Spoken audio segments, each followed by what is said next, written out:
सभी को जय भीम। नहीं, बहुत देर आप लोग शांत बैठे हुए थे, तो मैं चाहूंगा कि एनर्जी के साथ में एक बार जोर से बोलिए सभी लोग, ताकि बाहर तक आवाज जाए। जय भीम। 14 अप्रैल को गए हुए 2 दिन हो चुके हैं, आज 16 अप्रैल है और बड़ी खुशी की बात है कि अभी तक भी प्रोग्राम चलते आ रहे हैं। बाबा साहेब की जयंती इस बार पूरे देश भर में, चाहे वो पिलखवा हो, हापुड़ हो, बुलंदशहर हो, गाजियाबाद में हो, मेरठ हो, तमाम शहरों में, तमाम राज्यों में इतनी शानदार और बेहतरीन तरीके से मनाई गई है, शायद मैं कह सकता हूं कि इतिहास जो है वो बदल दिया।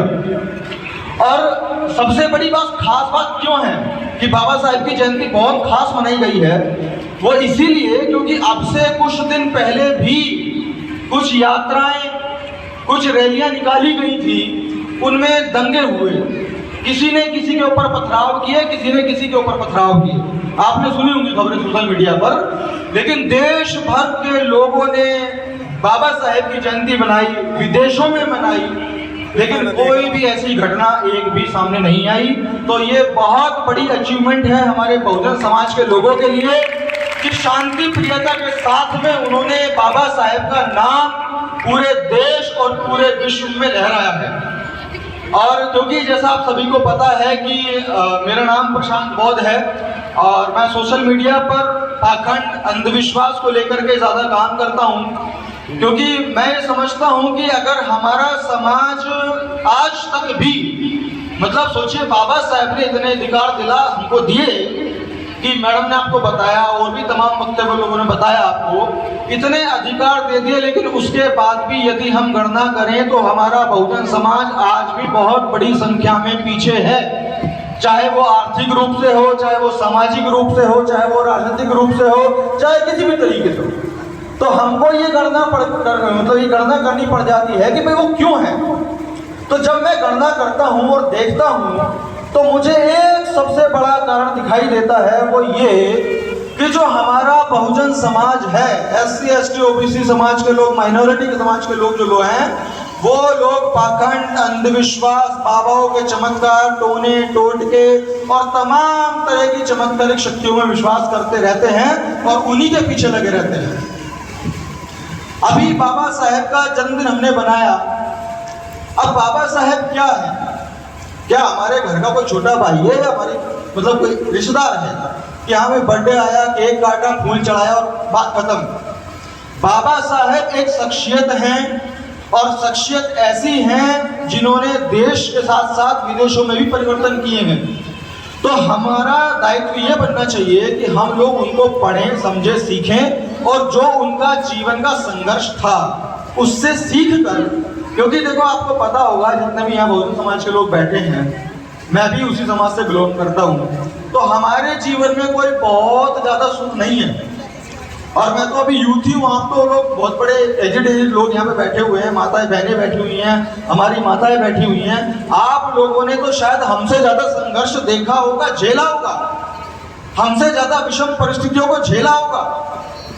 जब विरोधाभास की भावनाएं होती हैं, जब पढ़ाई लिखाई को लेकर के भगाने की बात होती है, जब अस्पृश्यता की बात होती है, तमाम चीजों को आपने झेला होगा। हमने उतना नहीं झेला है, लेकिन फिर भी हमको ये समझ में आता है कि बाबा साहब ने किन परिस्थितियों से निकल करके हमको अगर ये चीजें दिलवा पाए हैं, तो आज जो हमारे जीवन में दुख परेशानियां आ रही हैं, हम बाबा साहब के जीवन से सीख लेकर के अपने जीवन में उसको मोटिवेशन बना करके अपने जो लक्ष्य हैं, और लक्ष्य कौन से, बाबा साहब का सपना था कि भाई जो मेरा समाज है वो सक्षम बने। सक्षम किस रूप में? भाई वो आर्थिक मजबूत हो, उसको रोटी कपड़ा मकान की दिक्कत ना हो, वो आर्थिक मजबूत बने, उसका सामाजिक वर्चस्व हो कि यदि वो खड़ा होकर के 4 बात बोले तो 10 लोग 20 लोग उसकी बात को सुनने और मजबूती लेने वाले लोग हों, तो सामाजिक रूप से वर्चस्व हो। उसके बाद में शैक्षणिक रूप से मजबूत हो, कि ऐसा ना हो कि हमारे समाज के जो बच्चे हैं, लड़के लड़कियां, अम्माएं, माता बहनें, बाबा, चाचा, ताऊ, जो भी लोग हैं, कहीं ऐसा ना हो कि वो कहीं पे गए, उनके शिक्षा के बारे में बात हुई और उनको कुछ पता ही नहीं है। तो 2-3 मिशन थे बेसिकली बाबा साहेब के कि अगर शैक्षणिक रूप से, आर्थिक रूप से और सामाजिक रूप से यदि हमारा समाज लड़ाई लड़के अपनी योग्यता को प्राप्त कर लेगा तो वो सफल व्यक्ति की कैटेगरी में आ पाएगा। जैसे यहाँ पर हमारे मुख्य अतिथि सुजीत सम्राट जी हैं, जो कि एडवोकेट हैं, पढ़ लिख करके उन्होंने अपना संघर्ष करके, उनकी जो पुराना जीवन है शायद उसके बारे में आपको ना पता होगा, लेकिन मुझे पता है, मैंने देखा है कि बहुत संघर्ष किया उन्होंने। बहुत जो लोंडे लपाटे होते हैं वो टाइप से निकल के फिर बाबा साहब को पढ़ के, काम करके, संघर्ष करके, लड़के लोगों से, मनुवादी लोगों से लड़के आज वो यहाँ तक पहुंचे हैं कि सुप्रीम कोर्ट के हाईएस्ट वकील हैं, वो हाईएस्ट पेड वकील हैं। तो उन्होंने संघर्ष किया है। आज हमारे समाज में मैं जानता हूँ यहाँ पर भी काफी सारे लोग टीचर गवर्नमेंट जॉब में बैठे होंगे, तो वो सब लोगों ने किया है अपनी मेहनत से। और जो एक मुख्य बात थी, क्योंकि समय थोड़ा ज़्यादा हो रहा है, वकील साहब को मैं समय देना चाहूँगा, मैं बस एक बात बोलना चाहता हूँ। देखिए भैया, जब बाबा साहब की बात होती है, चाहे वो 14 अप्रैल पर हो, चाहे वो किसी और दिन हो, तो उसमें हम आप लोगों से ये कहते हैं कि भाई बाबा साहब के बारे में पढ़िए, जो उन्होंने अधिकार दिए हैं उनके बारे में पढ़िए, समझिए, जो उन्होंने जीवन में संघर्ष किया है उसको पढ़िए, समझिए और उसको अपने जीवन में अप्लाई करके किस किस दुखों से निकल करके कैसे कैसे लड़के उन्होंने इतना बड़ा अचीवमेंट हासिल किया, उन चीज़ों को पढ़ के अपने लाइफ से रिलेट करके आगे बढ़िए। और जो कामयाबी शायद उन्होंने पाई, हमारा ये दायित्व है कि हम उनसे बड़ी लेवल की उपाधि पाएं। ये शर्म की बात होगी कि बाबा साहब ने उस जमाने में मेहनत करके इतना मुकाम पा लिया और आज के लोग इतना भी नहीं पा पा रहे। तो हमारी जिम्मेदारी है कि हम बाबा साहेब से भी बड़ा मुकाम पाएं, और उनका वही सपना था। तो एक तरफ तो हम लोग ये कहते हैं, और दूसरी तरफ जो सबसे बड़ी समस्या मैं देखता हूँ समाज के अंदर में वो क्या है कि जो देश भर में बाबा लोग हैं, कई धर्मों के बाबा लोग हैं, और एक से एक बड़ा चमत्कार करके दिखा रहे हैं और सारी चीजें करने लगे हुए हैं, सोशल मीडिया पे खूब वायरल हो रहे हैं, और जो इलेक्ट्रॉनिक मीडिया है, टीवी है, वो खूब उनको प्रचार कर रहा है, खूब दिखा रहा है। वो बाबा क्या करते हैं, हमारे SC ST OBC के लोगों को बुलाते हैं, उनकी बीमारियों को भगाने का दावा करते हैं, उनकी आर्थिक तंगी दूर करने का दावा करते हैं, उनके घर में शिक्षा की समस्या का दूर करने का दावा करते हैं, जो भी पारिवारिक समस्या है उनको दूर करने का दावा करते हैं, लेकिन सिर्फ दावा और बकवास करते हैं। उनके उपाय इतने वाहियात, इतने इलॉजिकल, इतने बेवकूफ़ों वाले होते हैं कि यदि आज के 10वीं क्लास में पढ़ने वाले बच्चे को सुनाए जाए तो वो भी उनको 4 गाली देकर चला जाएगा। लेकिन वो हमारे समाज के लोगों को गुमराह करने में लगे हुए हैं कि अगर तुम्हारा कर्जा माफ करना है तो तुम कर्जा मेहनत मत करो, मेहनत करके पैसा कमा के उसको पैसा वापस मत दो, आप एक काम करो, कलावा लो, नदी छोड़ो, नारियल बहाओ, ये फला मंत्र का जाप करो और तुम्हारा कर्जा उतर जाएगा। अच्छा, ऐसा होगा तो नीरव मोदी, मालिया पालिया, इनको क्यों नहीं बताया उन्होंने तरीका? एक बाबा आता है, वो कहता है कि अगर आपको परीक्षा में पास होना है, आपको पढ़ने की जरूरत नहीं है, आप एक बेल पत्थर का पत्ता लो और उस पर शहद लगा के शिवलिंग पर चढ़ा चिपका के आ जाओ और फला फला मंत्र का जाप कर दो, आपका बच्चा पढ़ा भी नहीं होगा पूरी साल, वो पास हो जाएगा।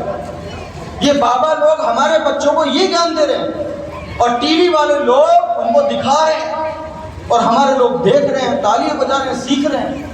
अरे आप सोच के देखिए, SC ST OBC समाज के लोगों को यदि ये बाबा लोग इतने आसान उपायों से सारी चीजें दिलवा देंगे, रोटी, कपड़ा, मकान, पैसा, दौलत, शोहरत, सब कुछ दिलवा दे रहे हैं, तो भला हमारा समाज संघर्ष क्यों करेगा? तो असल में ये लोग हमारे समाज को आलसी और निकम्मा बनाने के पूरे प्रयास में लगे हुए हैं। और मैं प्रशांत बोध अपना काम पूरी ईमानदारी से सोशल मीडिया के माध्यम से, ग्राउंड के माध्यम से ये करने में लगा हुआ हूँ कि मैं तमाम लोगों तक जाकर के ये बताऊं, अपने बहुजन समाज के लोगों तक, और जो प्यार से सुने वो प्यार से सुने। मैं कान ऐंठ के भी बताता हूँ, मोहल्लों में जाकर के मैं कान ऐंठ के भी खींच के लाता हूँ कि तुझे सुनना पड़ेगा कि भाई आप लोगों का भला तब होगा जब जैसा जीवन आप जी रहे हो वैसा जीवन किसी का पढ़ के आप सीख करके आगे बढ़ोगे।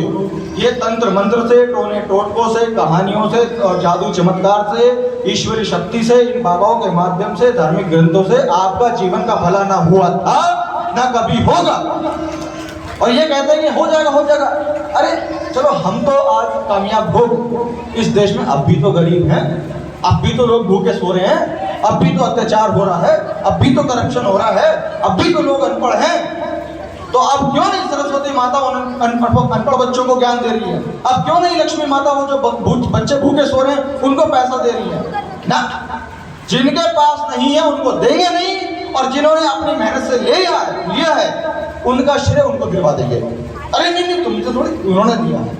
तो बस ये छोटी सी बात थी जो मैं कहना चाहता था इस मंच के माध्यम से, कि बाबा साहेब वो एक वास्तविक इंसान है जिसने संघर्ष करके हमको दिलाया है, और जो आपका और मेरा जीवन है वो वास्तविक है। और वास्तविक जीवन में आपको भी पता होगा, इंडिविजुअली जो लोग यूट्यूब पे वीडियो देख रहे, फेसबुक पे देख रहे, उनको भी पता होगा कि आपने जो किया है उतना मिला है, जो यहाँ बैठे हैं उन्होंने जितना किया उनको उतना मिला है, जितना मैंने किया है उतना मुझे मिला है। बाकी कोई फालतू की चीजें किसी को नहीं मिली हैं। अगर मिलती तो ये देश सबसे सौभाग्यशाली देश होता।